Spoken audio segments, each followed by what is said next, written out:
Hey, everybody. Welcome back to The Collective. I love how you waited that very last second, Sean, too. Like, Dude, as it was about to go live, and you're all I like, know. good to see you as well. I was trying to squeeze it in. I hope it didn't get. I have noticed that sometimes when we go live, just before it goes live, sometimes there'll be a second or two of chirping when we're like quote unquote in the green room. So it's kind of funny. Yeah, it's hard to really nail that timing because I have to register the fact that it says you're now live, and then I have to hit the button to get the intro to start. Oh, So there's right, sometimes there's like that just a right. little delay there. Maybe you need two mice. Ooh, that'd be good. And I can just like On my mark, 3, 2, 1, double click. Yeah, see, the problem is it's the same at when we end the broadcast. The same thing. I hit the button, Yeah, and then there's like a delay, yeah, and you're yeah. just sitting there waiting. You're like, okay, now we're good. And that's why sometimes you were getting the little cheese and not the full That's right. chemo. Yeah, it took me 400 episodes to figure that out. Yeah, as long as you figure it out, I think that's the important part. Well, thanks for joining us. We have right off the bat. I just wanted to say, morning, Winter Storm. Nice to see you. Managed to make it back from the park. Always good.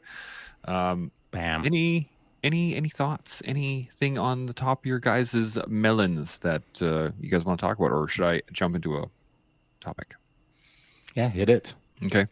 Actually, I have a quick thought beforehand.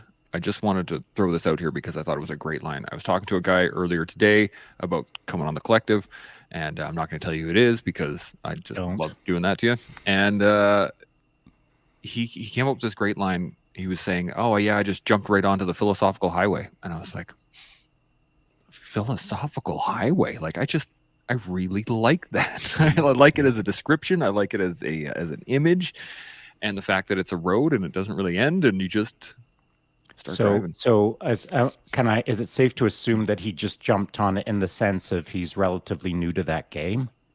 No, like Okay. we started talking. I was like, "Hey man, how's it going?" And he was like, "Oh, it's going great," and like right into it, and then stopped himself probably a minute, 2 minutes down the road, and was like, "Oh, here," and he was like, "Oh yeah, I just sorry, I just jumped on that philosophical highway and Hmm. started going to town," Gotcha. and Okay. I was Okay. like, So he's overly familiar, or it's terrain that he's familiar with. Because what I was going to suggest is, if you're just new to the whole, it's if it's your first day reading Marcus Aurelius and you haven't read any other philosophy beforehand or whatever the case is, you're actually not on the highway yet.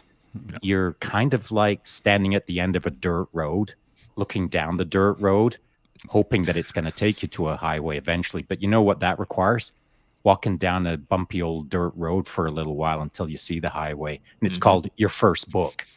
And so, yeah, there's a difference between a highway and a dirt road. That is 100% correct. And it is again, this is why it's such a great allegory. I thought it was a really clean, because not only is philosophy kind of a highway, there are lots of like rural roads and little exits and different outcroppings, and you can take this particular, right. If Stoicism, and you take that exit, and you're going to go find off on that road. And Taoism, okay, I'm going to go over that. Like, they all carry on their own little roads, but you can always come back to the branching point. I thought it was a great little image before we dove into anything. Yeah, it's good. Yeah. So I got a good one for both of you guys, and I put this on here specifically because it's going to be, I guess it'll be easy for you guys to talk about, but can Oh, be I was challenging for hoping you were some going to people. say contentious. Contentious. It is a little contentious. Little contentious. I'm not a big deal. Yeah, there you go. You guys ready for this? So Oh, here we go. I have heard many people state this. I'm not a big deal. I'm just such and such. Based off of, the fact that you're you and you're comfortable being you, and this is normal everyday Seb. Normal everyday Sean. Even when we were talking to Chris Howder, and we were all like, just gonna sit down here with a legend. He was like, I'm not that big of a deal. I'm not really a legend. And we're Sean and you and I were both like, Yeah, you kind of are, legend. right? Legend. So let's talk about it. Let's talk about this. Maybe it's a little bit of self depreciation. Maybe it's a little checking of egos. Maybe it's, what do you think? What do you think it is? Sean, Seb, I'm gonna go to you. You passed. Um, I don't know. I have never actually uttered those words, so I have no idea. Do you want me to It, clarify a bit more? sure, if you don't mind. Sure. Yeah, no worries. So this comes into I'm not a big deal when people are all like, "But you did X, Y, and Z." So we're talking about Sean, like, "Hey, oh yeah, he was a sniper, pathfinder, friggin' plank holder for the teams, and all these things. Race coach, 24-hour solo mountain biking world champion. Like, you're kind of a big deal. When you speak, people listen. When you do things, people follow. And whenever you say that to, say, it's Sean or other people in these shoes, they go, I'm not that big of a deal, but you kind of are. Does that make more sense? Yes, I suppose I suppose I don't know. I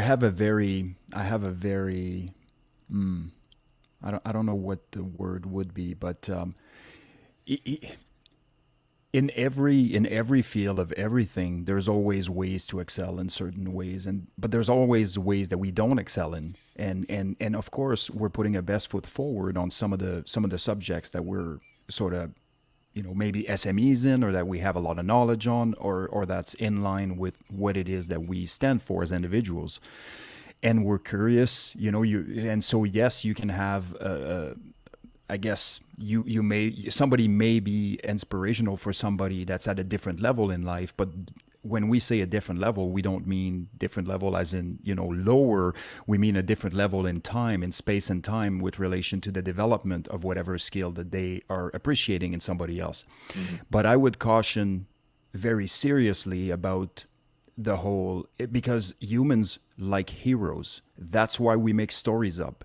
That's why hero movies are so popular. That's why we like and so we just have to be very careful that you can have respect for somebody and use them in a mentoring way and do all those things, but do not give that person all the power over you as a human being. And you can't do that, because if you're doing that, you're stifling your own development and the possibility of where you are, and also being realistic with your self-assessment, especially as you become better in the field.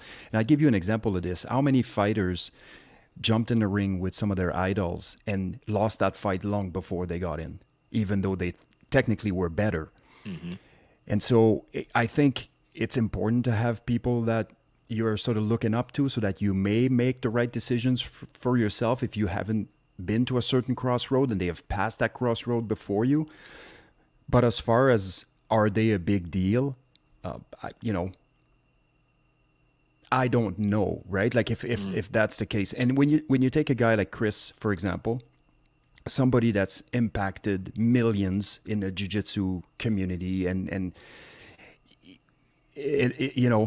now you're starting to dabble in the word in a word legend, Hmm. where there's been a return on investment on the collective that's been so exponentially bigger than most humans will ever dream of.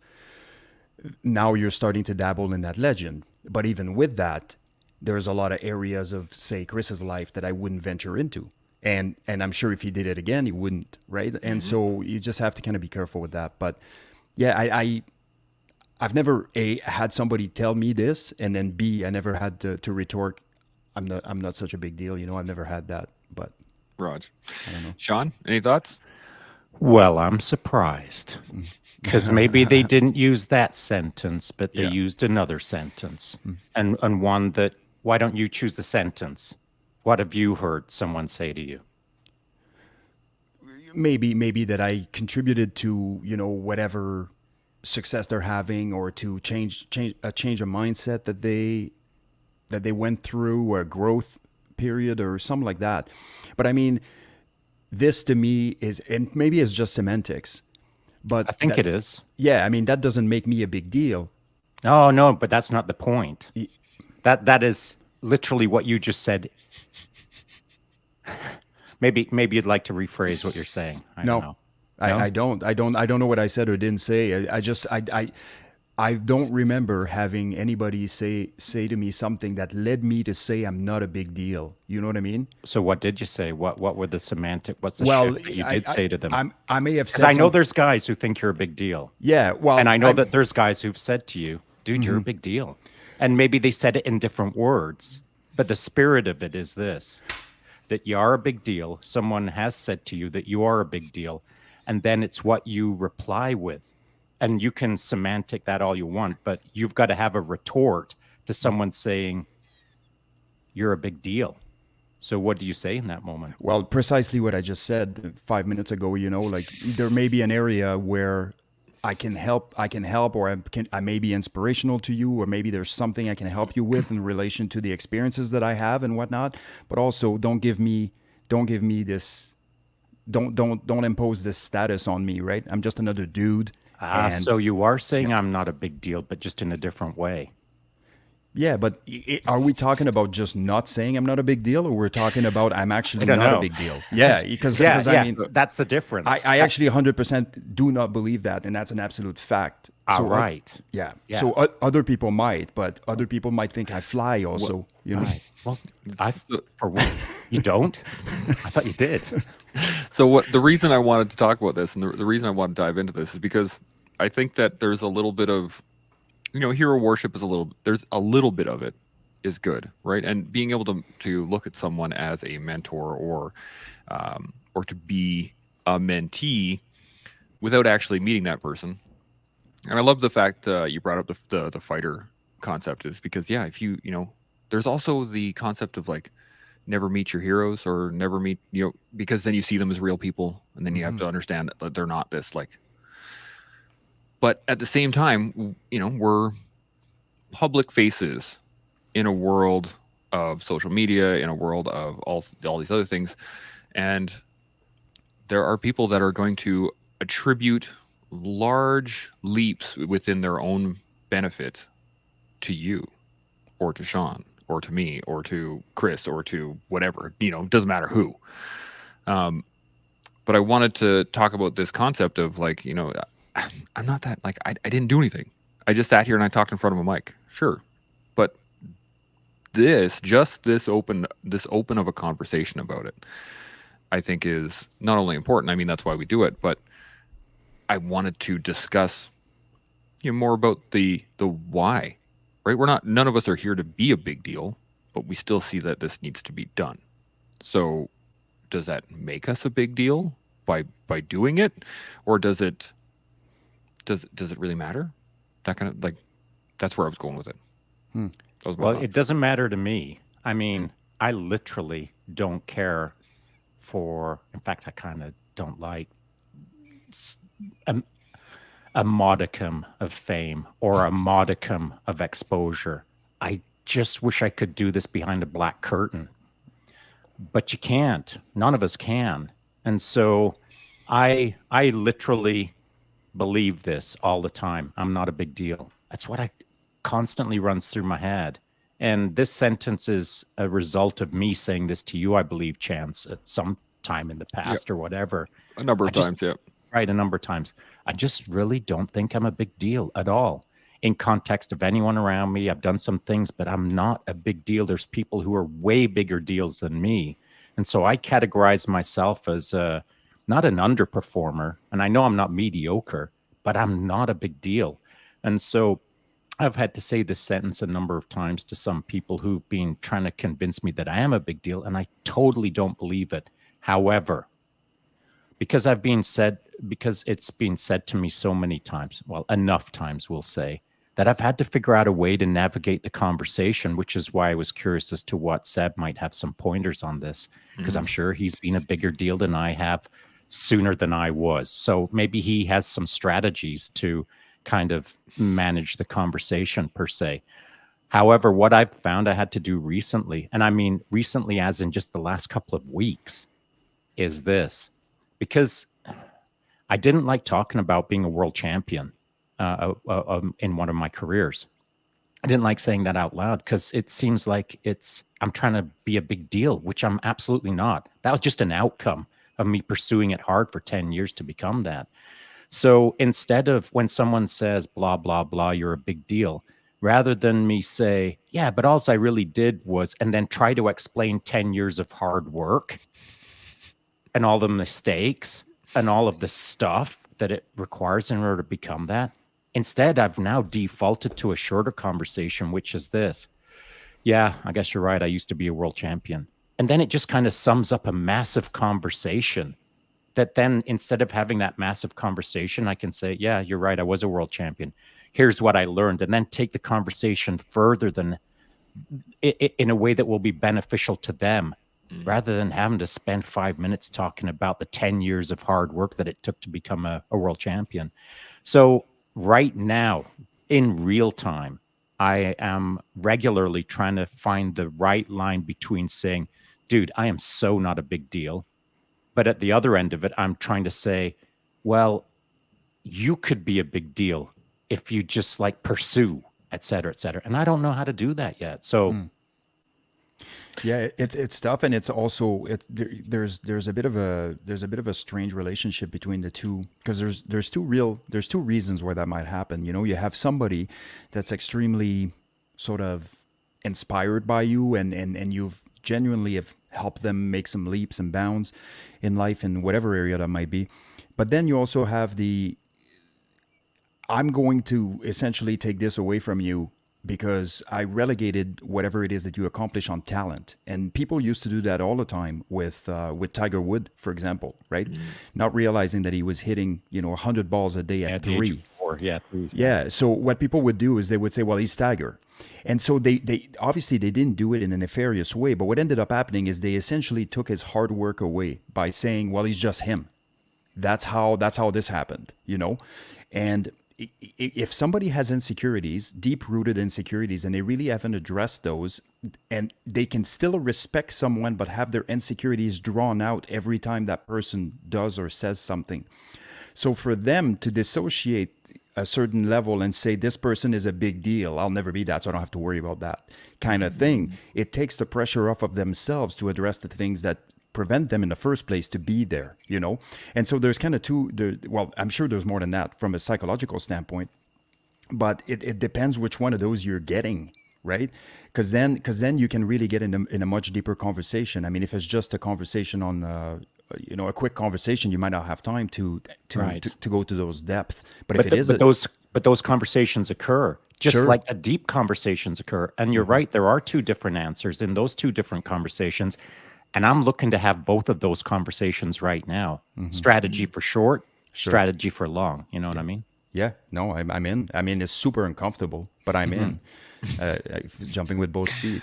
This is so now let's there you were saying you're saying, Shaun, that there are people that you believe are a big deal, Oh, yeah, for sure. right? And you sit there and you're like, man, that guy's a big deal. And if they were to talk to you, or you were to talk to them, you get a chance to sit down and talk to them, and they say, and you're like, oh yeah, but you did this. You're talking to Chris Howder, and you're like, man, this guy's a legend. Cool. And he's like, no, I'm not really a legend, right? There's maybe a bit of a power imbalance there, right? Like the expectation of like, wow, this is the one, the dude that I look up to, or whatever I consider a big deal. But then you meet them and you realize again that they're just human. Do you think there is maybe, as you were saying, Seb, there's a little bit of psychological block there where you don't want them to be human, you want them to be mythological? Yeah, it's really interesting for me. I've met a lot of the people that I really truly believed were special, and I never addressed them as if they were superheroes. I never had that expectations of them, and I always expected them to have areas of their lives that wasn't nearly as neatly ordered as the rest of, the stuff that they may be an SME in, or the contribution to something like jiu-jitsu, for example, or anything like that. So I have a very, I think, realistic view of the people that I look up to, and it allows me to keep them at the ground level. And this is not to be mistaken with, it makes me feel better about myself because I can keep them at ground level. It's like, no, I can totally acknowledge whatever it is that they accomplished and where they went, but I never let my brain go somewhere where that person becomes a god. I just Mm. don't. And it's very apparent when I meet certain people, which included, say, the last CEO of the division here. The very first time that I was in her office, she said to me, "You don't think it's a big deal at all for you to be in here, right? Like you're talking to me like you're talking to anybody else." And I'm like, "Should I?" And she's like, "No, not at all. But I love that, you know." And I think for me it was like, yeah, I knew she was a good leader. I respected her, all those things. But also she was a human being. Like I never. And the same, and I want everybody to know the same about me. In fact, I think we should do an episode of The Collective. What was my biggest screw up, in my career, or what were some of the things that people might be going around talking about, that I've done that were Hmm. knuckleheadish or whatever. I mean, we're not doing enough of that, and I'm in 100%, because I want people to take us as relatable, but also as being human. And so if Hmm. they have done, or if they go down a similar route, or make a similar mistake or whatever, like, they're not going around thinking that we're floating on water. You know what I mean? Absolutely. Sean, any thoughts while you're drinking your I electrolyte? do. I do. I love it. It's what I've kind of been trying to do to some degree anyway. Nearly every freaking day over here is try to appear to be human, flawed, making mistakes. The only reason that I'm actually in front of this microphone is based on the boatload of mistakes that I've made over the decades. If I hadn't made all those mistakes, I wouldn't be capable of being able to speak about various things, and not very well sometimes, by the way. So every single day I'm over here, I feel like I'm making mistakes based on the mistakes I've made in the past, and it's a career of mistakes to some degree, but it's allowed me to be able to speak about them reasonably intelligently. So on your "I'm not a big deal" aspect, I think that one. So I'd said that, sometimes it's a short conversation, sometimes it's a long conversation. The short conversation may be only 30 seconds. You climb into an elevator, someone sees a Pathfinder shirt and they say, "Hey, were you a Pathfinder? Can you tell me about that?" If it's only 30 seconds, what are you going to say? "I'm going to try to change the subject." Hmm. "Yeah, I'm a Pathfinder." "Yeah. What about yourself? Did you ever serve in the military?" Mm-hmm. Presto changeo. Because I don't want it to be about me. If they're saying, "Are you a Pathfinder?" I'm a dude wearing a Pathfinder shirt. I'm not the Pathfinder. There are some Pathfinders, but it's not about me. So I'm going to try to flip that script in that elevator.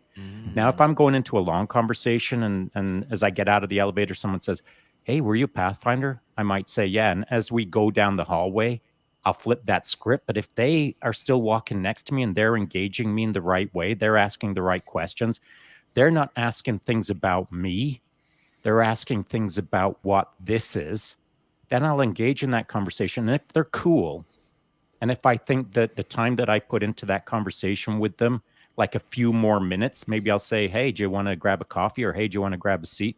That's an excellent question. I don't mind answering that. What do you think about? And if I can engage in a person in a two-way conversation about, we'll call it Pathfinderism, well, I'll have that conversation if I feel that it's going to force multiply. Like, Hmm. my job is not to convince someone of anything.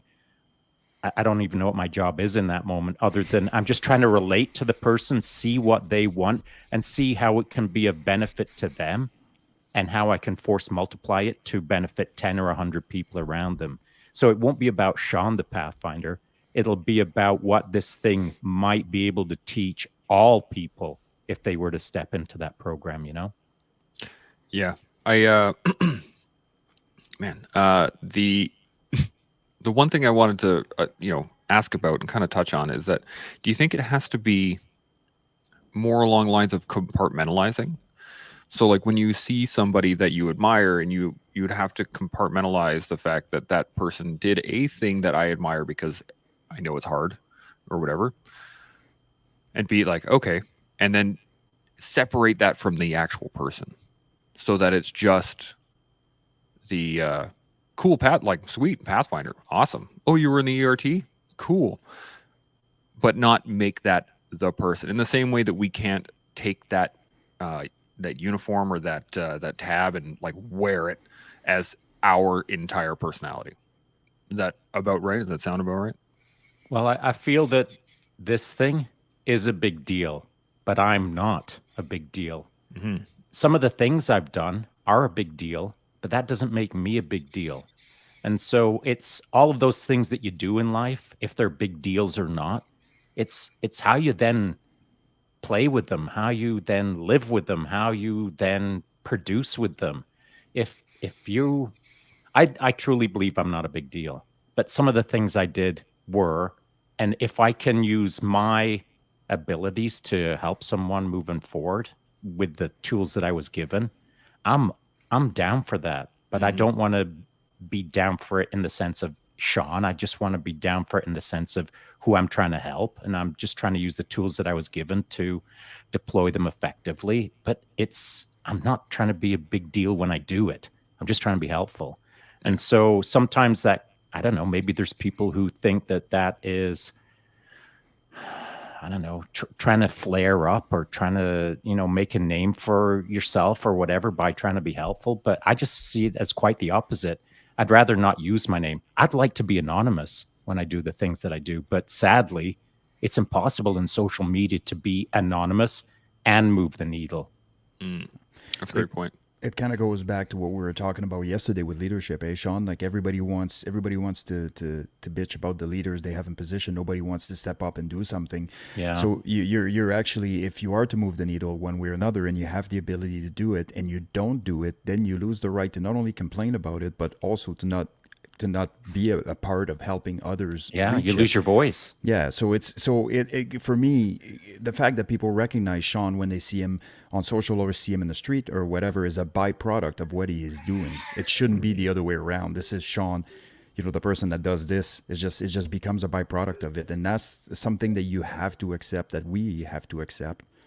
But yeah, So I do have an interesting, it's not an interesting question maybe for you guys. It's interesting to me though. So I only started wearing Pathfinder stuff and all of that good stuff just recently, over the last couple of years kind of thing. And the reason that I never wore any of this stuff is because I didn't want to ever be stopped on the street and engaged in a conversation with, hey, were you a Pathfinder? Because I so didn't want to have those conversations. I was just trying to figure out the world around me, never mind trying to figure out the person in front of me. I was just busy trying to do better me.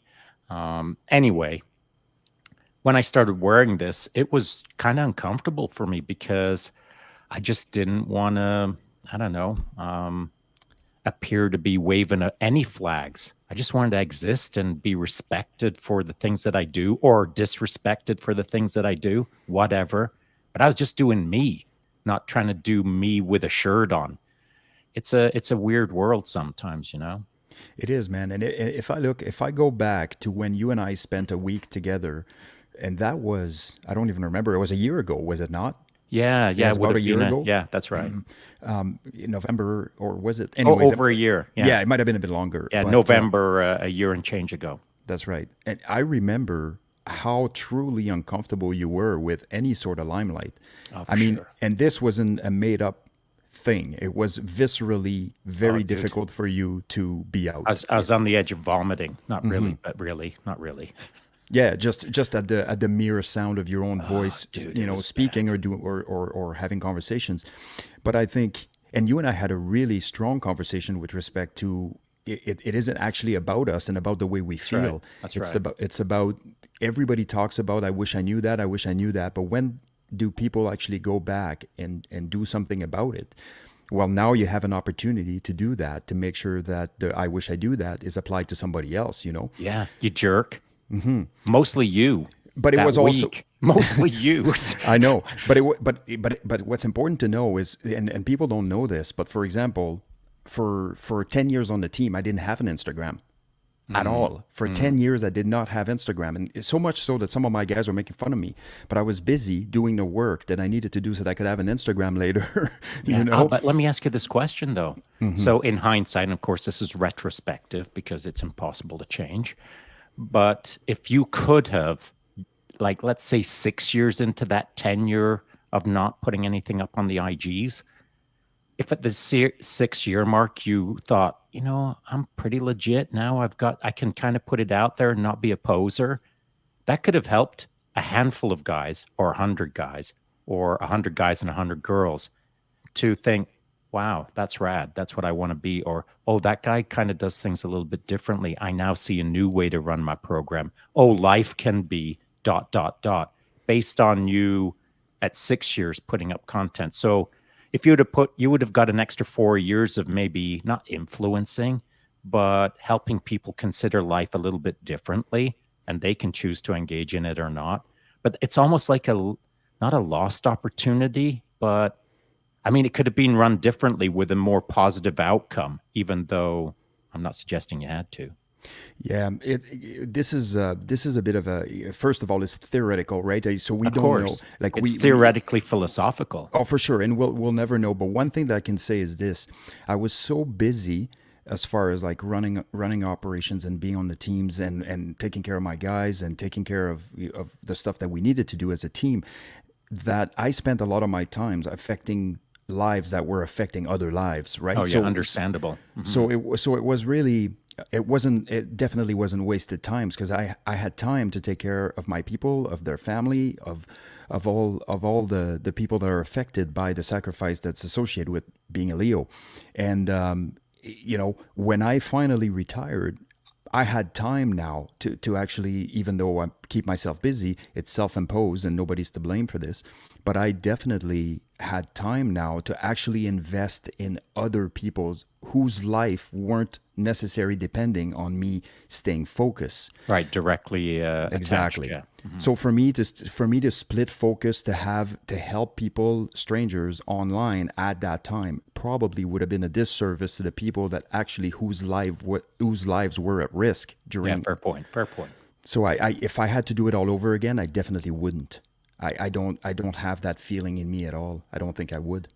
Yeah, that's a fair point. And I was curious to see if you were going to change your mind or not, and you didn't. And I'm not saying that's good or bad. It just is what it is. But it still leads into the question that we're proposing, and that's how to do social media a little bit better, I think, anyway, to not influence people, but just to expose people to other ways to do things, maybe more positive ways, maybe better outcome ways, but certainly ways that maybe aren't being talked about as often as they should. So going back to I'm not a big deal, which ties into social media, I think it's, well, I'll speak for myself. I honestly feel that I'm not a big deal. But I do find myself, Seb, before I put something up on social media, I think about it a little more carefully now, because I realize that though I'm not a big deal, I do have a tiny bit of reach, and I want to make sure that whatever little reach I've got is being put out in the right way, not the wrong way. And so sometimes I have to catch myself not overly filtering or overly crafting verbiage that is inauthentic because I'm trying to be more helpful. You know what I mean? It's a weird little spot sometimes. Yeah, it totally is. I know for myself where I see this exemplified is especially if I post daily, and I can't.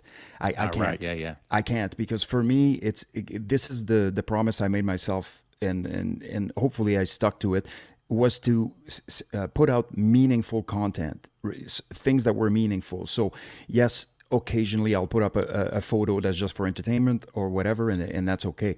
But generally speaking, I will have a post or a write up associated with my post, and generally I post every 5 days. I kind of been clockwork on that. I post once every 5 days. Yeah. It's irritating. Yeah, and I just some It's people. it's irritating infrequent. Yeah, yeah. Well, exactly. I mean, some people have said you should be posting more often, but the problem is I can, but it does one of two things. It either imposes an additional workload on me where I have to craft something that continues to be meaningful, or I have to cut it short, which makes it less meaningful. So I know it's tricky. yeah, it is. So it's striking that balance, right? But I tell you what, if you get in a place where you are, and this is kind of what I think most of us are working on. Get yourself into a place where you're actually sort of financially free, where you can actually do things for others on a larger scale and take more time in doing it, you'll see things changing. But I'm not there. Like, so now it's like the grind, Well, right? Like, hurry up, buddy, because I'm there. I know you are. I mean, really. And that is why you're a big deal, Shaun. Sorry about That's why you're a jerk. I apologize for disappearing there, guys. My little guy came running down and he had cut his hand on Was the it guitar strings. Was it a big one or a little one? It was a bit of a little. It was a medium one. It was a good enough cut that there was blood, but it wasn't like Good. Good. Yeah, exactly. It was a lesson that he will not forget for quite some time. Right. Lesson learned. So exactly. We must amputate. Yeah. You know what's funny? I don't know if that's a dad thing, but as soon as I became a dad and he came running the first time, Arden came running over when he was a kid. He was just like, and I'm like, okay, let's chop it off. And he was like, what? And I pull my knife out. I'm like, let's do this. It's like, no. It was a bit extreme, but it was hilarious at the time. We have a bunch of comments here, and I was gonna punch through some of these unless you guys got another couple thoughts. No. Go ahead. Good to go. All right, let's jump in here. Winterstorm says, Shauna, I guess you got called worse. Hey, man. Shauna and Seb don't believe that they are a big deal because for them, each day is a starting point and therefore never get to be a big deal. Would you agree with that? I kind of agree. I run on my 24-hour cycle. I haven't done a very good job, I understand, but I do my best to try to illustrate this philosophical concept, I suppose, of the 24-hour cycle. You get a 24-hour cycle every 24 hours. Mm-hmm. You call it your cycle maybe starts when the sun rises or when the sun sets, or however you want to spin it. I've tried to do it via drone footage with a little bit of verbiage. I've tried to talk about it. I've tried to write about it. I've tried to say this. My day starts when I wake up and it ends when I go to sleep. And in that time, I treat it as a 24-hour cycle and I try to do my best with it. It's not that my job is to be inspiring. I just do me. And whatever I put out there, if it inspires someone, that's cool. But I just look at every day as a 24-hour cycle that I get to crush every day. And I can look back years and years and years and years, and I can still see Shaun, old Shaun, or more correctly, young Shaun. I can still see young Shaun crushing every day through video or through photo or through outcomes. And so it's just how I've run my life. And I like to work 10-year projects, but within the 10-year project, every day's a freaking project, man. So I'm chasing micro wins. I'm chasing micro crushes. In fact, funnily enough, just before I jumped into my first live today, I threw up a little video from it precisely 5 years ago when we're in Taiwan. And it's in Din Tai Fung, which is a 1-star Michelin restaurant in Taipei 101 Tower. And if you listen to the entire story, towards the end of it, you'll hear me say, man, those guys are crushing it. I've been saying crushing it for I don't even know how long. It's such a natural word for me to say crush, but that's how I try to run my life. Those guys are crushing it. I'm crushing it. He's crushing it. We're crushing it. Go crush. That's how I feel a 24-hour cycle should run. Yeah. Seb? Yeah, I'm the same way. I'm a massive chaser of micro wins. I absolutely love to do something meaningful and to put the loop, like to close the loop on it. And that's why I'm involved in so many projects. And I like to do those projects with people that like to crush it, as Shaun mentions. And it's incredibly fulfilling, but also it actually builds your self-confidence. It does so many things, and it then allows you the self-belief to go after the larger things that perhaps would have been seemingly out of reach before. So it's massively, and it starts with getting up at the time at which you're supposed to get up, and it starts with going to your workout at the time you're supposed to work out, and eat the food that you're supposed to eat, and those types of things, all those little things. And then it goes with the little goals you've set for yourself, and it's incredible how much momentum you can gain by actually focusing on doing all the little things right, like this. But then there's another concept now that's kind of new to my 40s. I mean, when I was younger, yes, I did know mortality, and I did consider it, and I did consider that I could go anytime, and I was very aware of that, and I always was, because I was kind of raised in circumstances where that was made very evident to me very young. But what I can say is, since crossing into the 40s, I'm very, very sort of deliberate with the hours and the minutes that I spend on anything. And the way I like to make a bit of an analogy with people sometimes is, if you could take an hour of your time right now and tack it on to the end of your life, when you are holding your baby girl or your baby boy and you're having a conversation, how important would that hour be? Treat it like this, because it's too easy to treat time like somehow it's a thing. And it's really Like it's interesting. eternal. Yeah, exactly. Yeah, and I really like, if you ever had a chance to look up Brandon Lee's gravesite and his and the write up on his tombstone. It speaks to it so incredibly eloquently about how many times you think you will see certain things, how many times you'll see the sunrise, how many times you'll see, and when you start addressing life like this, it self-imposes a sense of urgency in getting moving in the direction that you want to go, because you realize that any minute spent procrastinating is actually destroying what you want to do. Hmm. And so for me, exactly like Shaun, just what am I doing with my time and how much fun can I have doing it, which is also a very important part. Yeah. Yeah, it sure is. That's the nail on the head, in the sense of, we should all be crushing, but it doesn't mean it's got to be all the suck all the time. I'll be out crushing the single track this afternoon, and I'll be having a hell of a good time, but I'm still crushing. Hmm. And while I'm out there, I'll probably be shooting video, which will then go on social media, which is just part of my day now, because I'm just crushing. I'm maximizing my effort in whatever I'm doing. It doesn't mean that I'm having maximum outcomes. It just means that I'm pursuing the real time, the moment that I'm in. I'm getting after it. And even when I've got my feet up and I'm reading a book, even though it looks like a chill pace, I'm still getting after it. It's just not with violence of velocity. It's a different kind of getting after it. It's a go deep getting after it. So I can be on my bike ripping, and I can be all surface level, mega adrenaline, or I can be out on the single track ripping, not thinking, and be super deep, and I'm still getting after it. Getting after it is a term that is just casually thrown around without much thought. Getting after it means like getting hungry for life, and the moment that you're in, and figuring out a way to make it awesome. It doesn't have to suck, though.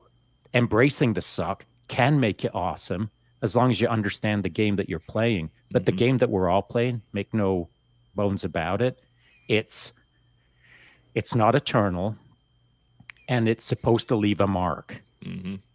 And so if you haven't made a mark yet, figure out a way to make a mark. And if you've made a mark, figure out a way to make another mark. That's what we're supposed to be doing. Leave a mark. I just had this wicked image in my head, in that life is basically the game of perfection. You guys remember perfection? Oh, yeah, that's right. It's on the time base and it's like tick, tick, tick, tick, tick, tick, tick, tick, Yeah. tick, tick, tick, and then bang, and all of the little pieces that you had spent all that time putting Yeah, together that's right. That was a fun game. gone. But it's kind of goes to what you're talking about, in the fact that you know we only have a set amount of time. We don't know what the time is. We just know that the timer has been spun and that the board is going to explode. But the idea is to like make some marks, fit some things into spots, and like just start working, because otherwise you'll just sit there and wait, and then time's up. So, interesting question for the pair of you. Do you feel, so let's pretend for a moment there's going to be someone out there, they're going to live to the age of 75, we'll call as the standard issue number here in Canada. As a man, 72, 75, whatever. So, you're now 20 years old. And I know, I'll speak for myself, at 20 years old, I thought I was invincible and I would live forever, even though academically I knew that that was impossible. That's how I ran my program. But I ran my program so intensely in the real time, it was all about violence of action in front of me. I was all about a man of action, action man. And then as I got older, to Seb's point, right around the time I hit 40, which is actually when my first little package came across. Hi, Evan, how you doing? Um, Life changed. And so life changed not because of the first little package en route. It's because I hit 40. And I'm not saying that every guy out there or every girl out there at 40 somehow magically starts thinking in a different way, but I did. And maybe if Seb did, maybe there's at least two of us. So maybe that's a trend. But at 60 this year, I now look at things even more differently than I do at 40. To Seb's point, time is so precious, so freaking precious. And so when I'm in front of a mic, I do my best to try to be helpful. But once a mic gets killed and we hang out in the green room, I mean, sometimes we just clown around. Sometimes we laugh. Sometimes we're not solving any of the mysteries of the universe. But I mean, we're supposed to have fun as we're working towards maybe solving some things over a period of days. So I think you got to take life serious, but you also got to have fun. But at the end of the day, you got to be productive enough to leave a mark. That's exactly it. Um, any further thoughts on this before I jump into another comment? You guys good to? Okay, good. Here we go. We got Winter Storm carries on. When you focus on your why, the how becomes less challenging. That's a great point. Showing up is the hardest and most important part. When you do that, when most can't or won't, then they elevate you to a big deal. Yep. Yeah, Interesting. because I think there's some truth to that because it's not a commonly observed trend, at least on social media to some degree. It's that flash in the pan, someone who shows up with the hair color of the day and it lasts a week and then they need more clicks. So next week it's a different color. And it's just from one spot to another spot to another spot. Nothing's being produced. There's no trend over a timeline where you're seeing that person actually produce or commit to their own rah sis boom bah from day one. So to this point, again, I will never accept that I'm a big deal. I deny it. I refuse it. But what I will say is that on Jan 1, when I started committing to social media on the collective, I guaranteed that I'd be here every day, and I have been. And I guaranteed that every day I'd be on my live IG chats, which I have been. So now, I don't know. I don't even know how many live chats I'm in this year.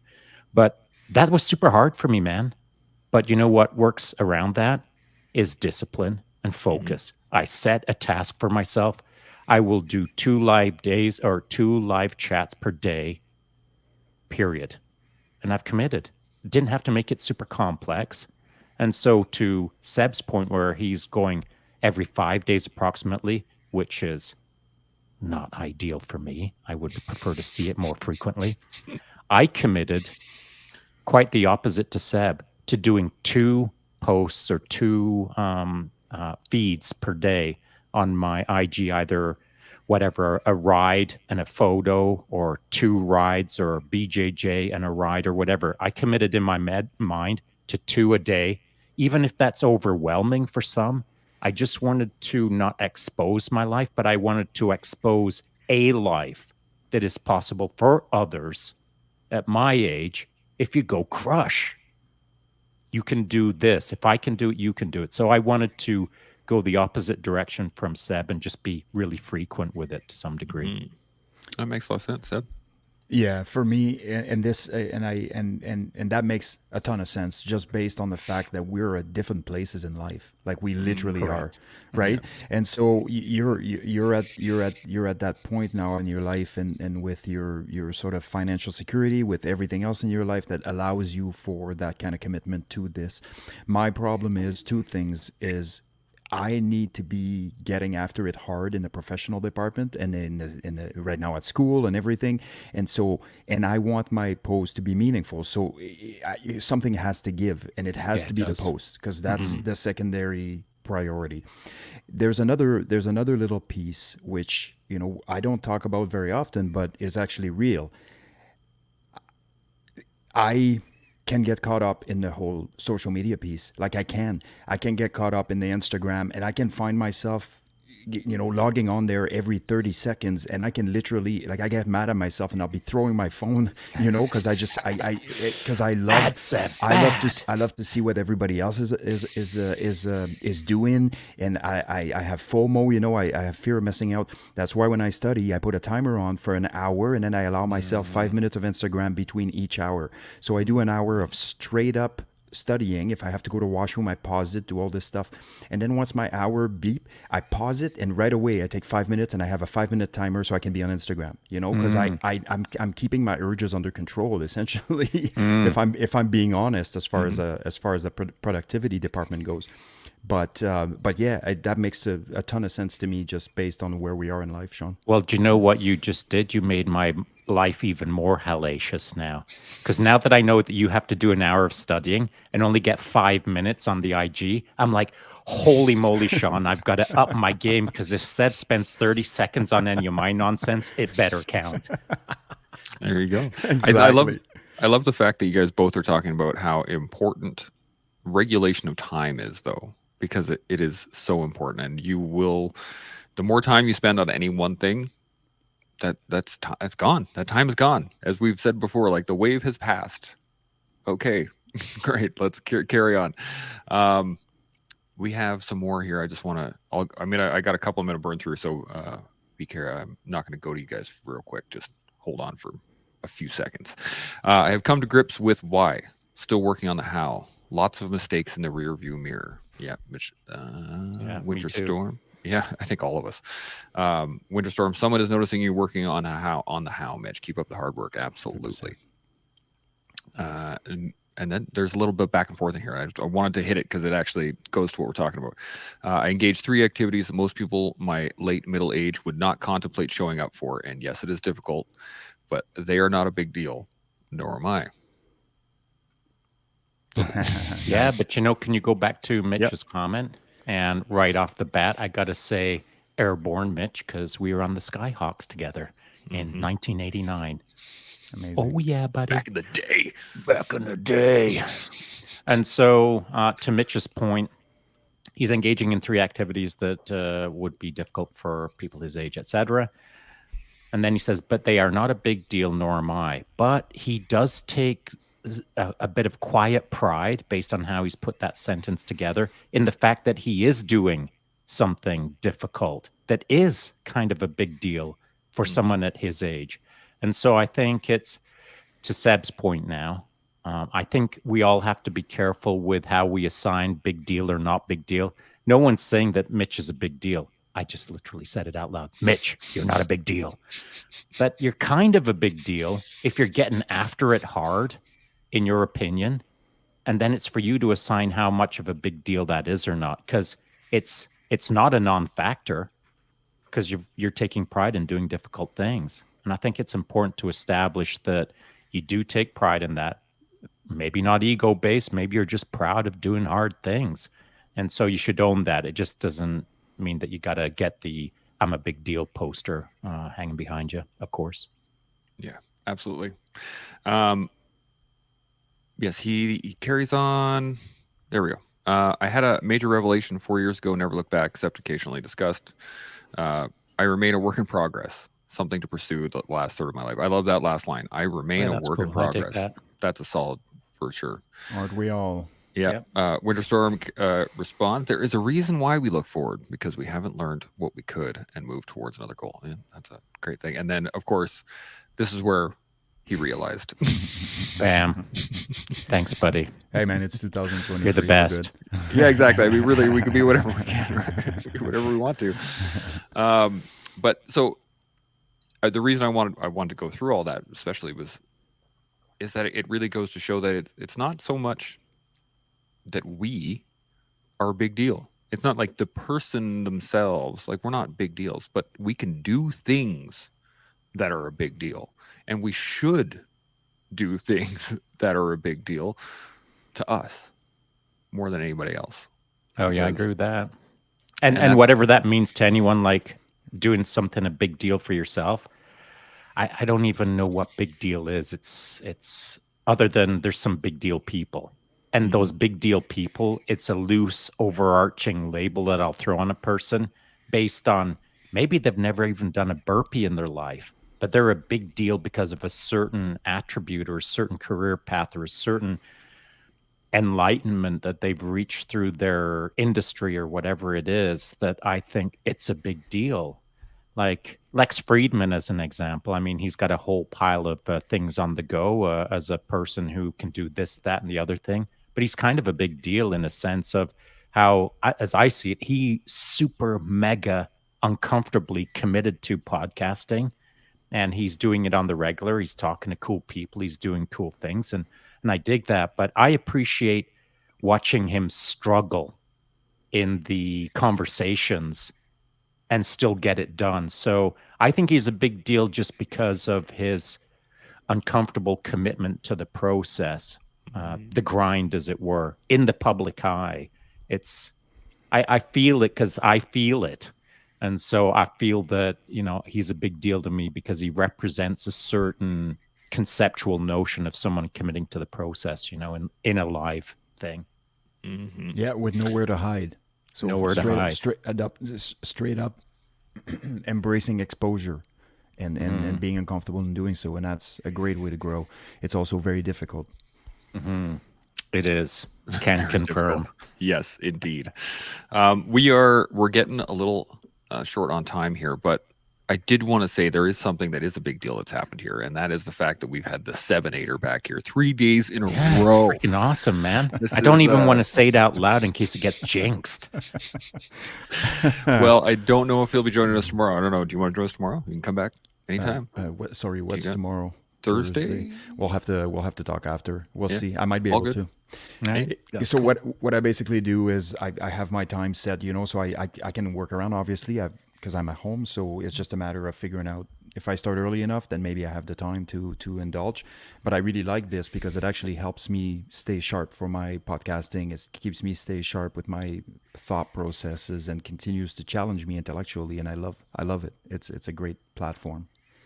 It's a win-win for everyone, by the way, because if you feel that you're getting better, I feel that I'm getting better as I listen to you talk, and not just me, but the audience as well. So, dude, it's a jackpot for everyone. Yeah, it's good. Yeah, I just wanted to really show my appreciation for being on here again, 3 days in a row. I mean, you got to listen to me and Shaun for 3 days. We can probably Our apologies.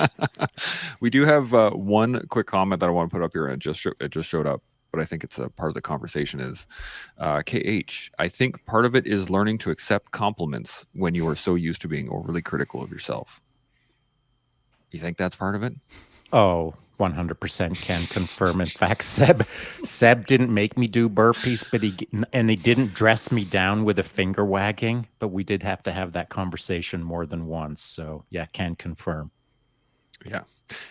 Seb, any quick thoughts on that before we do final responses? I'm extremely uncomfortable with compliments. Extremely uncomfortable to the point where almost nothing in life flusters me, but compliments will do. So it's just a matter of being accepting and grateful. You're gonna have to bathe in those like a cold dip. Right, you got to just sit in it. In compliments, you got people around you for an entire week. Complimenting. Yeah. Sometimes I just black out. Hell no. That would be amazing. That would be quite the adversity pool right there. Oh, there man. you go. That would be fun. We do. Oh, I'd rather do my Pathfinder course all over again. I'll come with you. I don't... 3 of us will be hiding in the We'll woods. make it 140 days long. So we have a question for later from Winterstorm based off of Seb's comment, but we're not going to put it up here. So Winterstorm, just so you know, I'm going to use this tomorrow because this is a great question. Cool. And we got some cool people coming on tomorrow as well, so I'm excited about that. Any final thoughts before we shut her down for the day, Seb? Go slaughter something, you guys. Go kill something today, and not a person, ideally. Ideally. Preferably not yourself. Also, again, ideal. Yeah, crush. Crush That's a great way to end it, Seb. Thanks for bringing the heat, as always. Go out and crush something. That would be amazing. I mean, could you imagine if everybody just went out and crushed their day? Like, Dude, how... the planet's rotation would probably shift. It would probably affect gravity. think it might. It's the Science. science. Bad. We have this thing in at my club. It's kind of hilarious, but anytime you do something just kind of random on the mats that somehow ends up working, you got to stand up and be like, "That's jujitsu." And I just imagine this. And then Seb disappears, just like Do that. you know Seb's rule? It's called never talk about Never talk about jujitsu. I was JJ. 1 minute left. I figured it was safe, but I guess not. Not for Well, Seb. I appreciate everybody watching, hanging out with comments and all that stuff. Shaun, always good to have you here, and Good job, buddy. always good to have Seb around when he decides to have his stuff work. See if we can get back. No, he's not going to be. Okay. Again, everybody out there, crush your day. Go out there, learn something, build something, grow something. Get after it. We'll see y'all tomorrow. Chimo. Chimo.